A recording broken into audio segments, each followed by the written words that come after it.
Royal expert Duncan Larcombe believes Prince Harry's police protection request is a clear sign he intends to soon travel across the pond with his wife Meghan Markle and children Archie Harrison and Lilibet Lily Diana. The royal author told, "It's the biggest sign that he plans to bring the whole family to visit the UK. If this wasn't a pressing issue, he wouldn't be trying to push it through with immediate effect.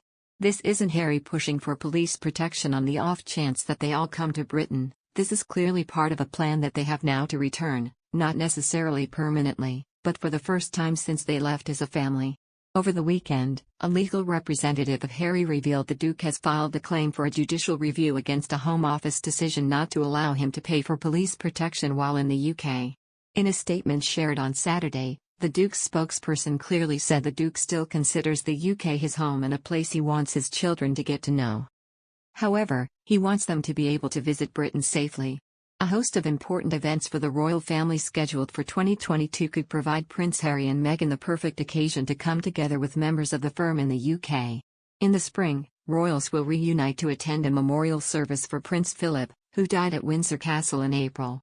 While Harry attended the funeral of his grandfather, Meghan could not travel across the pond at the time as she was heavily pregnant with Lily. The long bank holiday weekend at the beginning of June would also mark the perfect occasion for a family reunion with the Sussexes. On June 2, Britain will mark the Queen's official birthday and her 70th year on the throne with a special Trooping the Colour parade. On June 4, Lily's first birthday, Buckingham Palace will become the set of a concert attended by several A-listers. While Prince Harry returned to the UK twice since officially stepping down as senior royal, Meghan has yet to travel across the pond since March 2020. Their son Archie was last on British soil in November 2019, before he left with his parents for a holiday in Canada, and Lily is believed to have yet to leave the States, as she was born only 7 months ago. Besides, a security expert has said Prince Harry should be allowed to keep his UK police protection as he is a target for terrorists.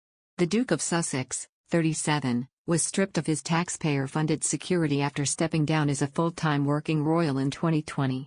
He employs a privately funded bodyguard team in the US, but he claims they do not have adequate jurisdiction abroad. Graham Ewell, an SAS-trained ex-soldier, has argued private security cannot adequately protect the Duke of Sussex as they are not allowed to carry guns. The 63-year-old, who served as a bodyguard to the commander of the British forces during the Troubles, said he was alarmed at the Home Office's decision to remove the prince's protection. Ewell fears the Duke of Sussex could be the target for terrorists, who he believes will be monitoring the situation. "I was quite alarmed by the news, to be honest, because terrorists listen to and pick up things like this," he said. "People forget that groups like the IRA and Al-Qaeda are still around. Harry could be a target for them, especially in Scotland where there is a lot of open space and a lot of dangerous circumstances. UK restrictions forbid private security from being armed at all, even with non-lethal weapons such as tasers and pepper spray." Ewell said, "The other problem we've got is that a lot of private security in the UK are people who have got a security industry authority license. It's a course they go on for a week that makes them a bodyguard. They are not primed or trained to handle an actual terrorist situation. They won't check for bombs under cars and won't know what to look for if a threat walks through the door. There are former Special Forces soldiers and excellent former Royal Protection officers available in private security firms, but they can't be armed. I know who these kinds of people are, but the biggest issue is they're not allowed to have a firearm. It's illegal. So people can have all the training you want, they can look smart and look intimidating, but there's nothing you can do if you're not armed. If a sniper ranges in at 1,500 feet away, if they were to fire a shot, there's no way you can react." Ewell claimed police would likely shadow the prince anyway with units available to deploy if there were a terror attack. However, the time taken to deploy such units could still leave Prince Harry vulnerable, he added. "One of the first things they ask you when you're learning to provide protection is whether you'd be willing to jump in front of a target to take a bullet for them," he said.